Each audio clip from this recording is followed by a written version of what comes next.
Welcome to stenojunction.com. My name is Ankit, currently working with Government of Rajasthan, and I have many years of experience of teaching stenography. So it is 120 words per minute, starting in 3 seconds. 3, 2, 1, go. Prominent monopoly houses and FERA companies have done so and are still doing this. Some of the small-scale sector enterprises are owned by the multinational companies. Small-scale units are small because of the limited resources of the entrepreneur. The definition of the small-scale sector, which is so changed as to permit monopoly houses to enter into the small-scale sector. Therefore, what I urge that the minister should give a considered thought to the definition of the small-scale sector, which is giving every scope to the multinationals to enter into the small-scale sector and corner all the benefits. The monopoly houses enter the small-scale sector and several companies numbering 290 are in the small-scale sector because of the lacunae in the definition which is deliberately retained. I use the word deliberately. I am sorry if I am wrong. I may be corrected. I will be too happy for that corrections. Large houses entry in the small-scale sector by virtue of their large resources, both technical and commercial, places the real small-scale manufacturer at a definite disadvantage. He is eliminated, he is being annihilated, the big shark is eating the small fish. There is no turnover ceiling. There is no reference to the character of ownership. There is a constant upward revision of investment ceiling. Para, I give a more glaring example of an electronic company, Western, for instance. It registered itself as a small-scale unit, but the amount it spends on publicity alone must be several times larger than the total investment of most of the small-scale units. I will give one more instance of companies which are subsidiaries to big houses. There is a big list available. The minister himself must be knowing it. The government of India says that small-scale undertakings which are subsidiaries or are owned or controlled by any other undertaking are not eligible for special concessions. Let the minister then identify those industries. The stock reply is, this is a matter within the purview of the state government. This information is not maintained by center. Let them not come forward with such replies. When I put a question, a reply came that the information was not maintained by the center. This was the reply. Is the government in the dark, or do they want us to be in the dark? In either case, it is not good for the country. Government have more than 50% equity. We have private companies where government have more than 50% of equity, and there government has a definite and decisive say. Whereas, sir, politics has always been identified as a system under which you determine who gets what, how much, and how.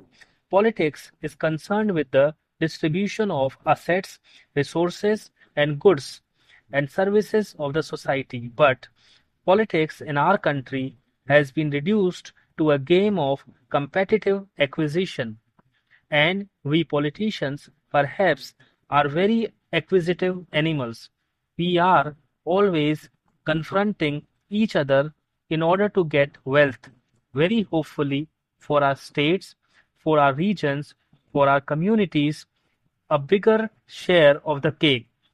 Some sort of a struggle is essential.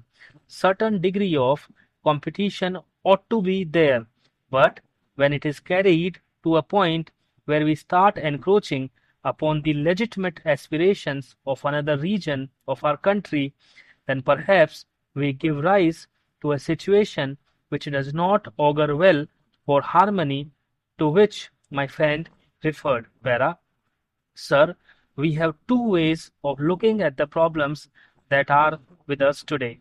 One is, of course, to go into contemporary reality. The other is to take a conceptual view, and that what I imagine the Commission has tried to do. What is ought to be, what is the pattern that we should proceed towards. Of course, the real test will always be how we can change from the contemporary reality to that ideal which we are harping on.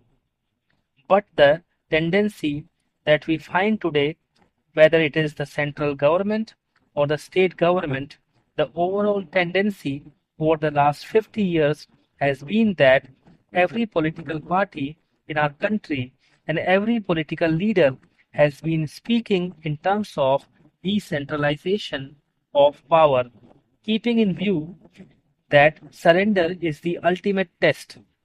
But the actual fact, we must admit that the trend has been towards centralization. More and more power and more functions have gone upwards, even from the level of the local bodies or municipalities. The functions that we at one time carried out by panchayats, they have all become concentrated into the hand, what you call bureaucracy or the district administration or the state governments. In fact, if I say so, to a large extent, many of those functions have also in effect been concentrated in the hands of the central government. There are ways of doing it. Some are blessed with favors and some are looked at with disfavor, para, and that creates, to my mind, a situation which I think in the larger national interest we should avoid. So how do we reverse the trend? This is a question. To my mind, we must start with the confession that this trend of 50 years has to be reversed. Gandhiji talked of the Gram Panchayat, and that is why when I think of the center-state relations, I am not confining myself to just the relations between the center and the states. I think you have to think of the center-state relations in the larger perspective of decentralization of power, when it is logically follows that a state government must be prepared to share its power with the district level, and whatever authority we have at the district level, that power should be decentralized to the block level and right down to the Gram Panchayat level. And I was very happy the other day when the Prime Minister did talk about reversing the planning process. That is what we have been arguing for so many years, that economic and social planning of this country must not be carried out in the ivory towers of Delhi. It must begin from the grassroots level. A combination of panchayat plan must give us a district plans. A combination of district plans must give us a state plan. And similarly, a combination of state plans must finally give us the national plan.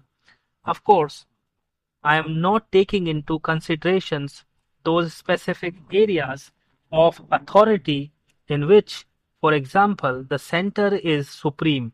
There, of course, the center has to plan by itself. I will come to that later, but broadly, that should be the pattern. Para. Having said this, I would like to say that from a purely functional point of view, and by virtue of geography and history, by virtue of the very size of our country, and by virtue of the plurality which is a gift of history, efficiency in administration, and accountability are just not possible without a degree of decentralization. If the village teacher is not working, the education minister at the center cannot control. It is impossible. Stop.